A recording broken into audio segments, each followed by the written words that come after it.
Okay, welcome back. So, here's what we are going to talk about now. So, a couple different ways to handle getting the contract signed with your seller, right? So, it's going to depend. If you are local and you are standing there with the seller, it's very easy, right? Hey, Mrs. Smith, uh, here's our contract. I'd love to go over it with you. It's a very simple, very straightforward. It's one-page contract. Like I said, a child can understand it. Um, you know, I hate those contracts that realtors use that are 14, 15 pages, and you're always watching for all those different check marks and crazy stuff.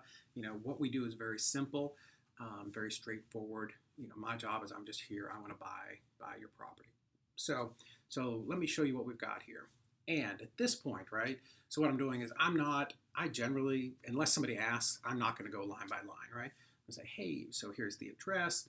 Here's your property. Do I have it listed right? Is your name on here? Great. Here's my name, David Olds. So we're agreeing to purchase the property. Here's the purchase amount.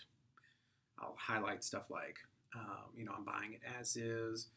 Um, it's cash, and we're looking to close within, 30 days, 60 days, whatever it is, right? So again, 60 days. We put 60 on there right now because title companies are very backed up, and that's what I explained to them. I say, listen, we are going to close as quickly as possible. However, a lot of times what happens is sellers have issues. There's things on the title that need to be cleaned up. The title companies get backed up depending upon the time of month, right? Anything in the last week of the month, title companies really almost shut down because everybody's trying to rush things through. So I don't want to have a 30-day contract and us not be able to close in time, and you have to worry about us walking away. So we will close as quickly as we can, but we do have 60 days on here just to kind of protect you. And, depending upon where the market's at the time you're watching this and doing this, like during COVID, we stretched ours out to 90 days because everything had to be done remote. So, at any rate, so great. So, Mrs. Smith, here's our contract. We have the property address. Your name is spelled correctly. You're the owner of record. Here's our company. Here's what we're agreeing to. We're purchasing as is. I might underline that to give it a little bit of emphasis. Here's our purchase price. That price comes to you. The only thing that might come out of there is if you owe any taxes or there's any liens, right? I will pay all of the closing costs. It says buyer pays all closing costs, and I'll point that out. And, I just need you to sign here, and I can get this over to the title company to get things started, right? Very easy. Okay, so if you have a virtual seller and you're doing this over the phone, can be a little bit different, not a lot. I've got people on my team that do it both ways. They do it exactly like we just talked about. Hey, so here's what we're agreeing to. I'm going to shoot you over a contract. It's very simple, very straightforward. It'll take you just a minute to read through it. I'm buying. You're obviously the seller. I want to make sure, we've got to make sure we check public record and that they are a seller and that we have their name correct. And then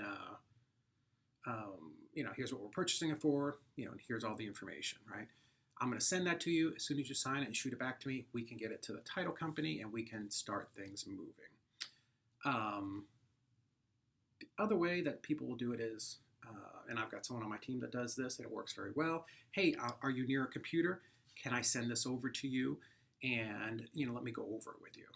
And then you would go over it just like you're doing with Mrs. Smith when you're standing in her living room. But one thing for Mrs. Smith that you want to keep in mind is, as you're going through this process, at some point, either just before they sign it or just after, you're going to want to say, hey, Mrs. Smith, so, just to make sure we're all on the same page. So if you're in person, you would say, hey, just to make sure that we're all on the same page, I'm going to send over, one of my contractors to take a look. So if you're there in person, you should be taking the pictures and video yourself while you're there, right? So you'll say, hey, here's what I'm going to do. I've got these pictures. I'm going to get them to my contractors. And what we're going to do while we're waiting for the closing to happen is, I've got to start getting estimates and things to do repairs, painting, carpet, countertops, whatever it is that the property needs.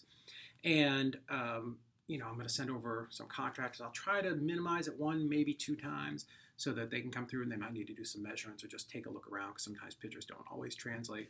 But I try to do everything I can in as few steps as we can, right? But here's the thing, Mrs. Smith, and this is what I tell people. I am too big to be crawling underneath anybody's house or into the attic. So they'll come through and they'll probably look at some of those things. We are buying it as is, but I just do need to make sure that I know exactly what we're getting, and then here's where maybe a story is very helpful. Hey, there was this one time we bought a house and, whatever the story is. Like, I have actually bought houses where we had termites and we had to tear out all the floors, all the joists, everything, and redo it. So we don't want to do that again. We've bought houses where there was fire damage in the attic and we didn't know. And that was very costly to fix. So, hey, Mrs. Smith, here's what we're going to do. The next step is I'm going to round up my contractors while the paperwork's getting done. One or two of them, I'll get them in here to double check everything, make sure I didn't miss anything. And, then we'll be ready to close. Does that sound good? Yes, right? Yes is the answer, of course.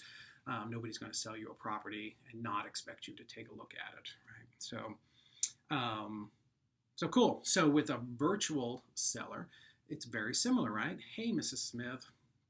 So here's what I'm going to do. Obviously, I'm here in Chattanooga, Tennessee, and you're in Wyoming, right? So here's what I'm going to do.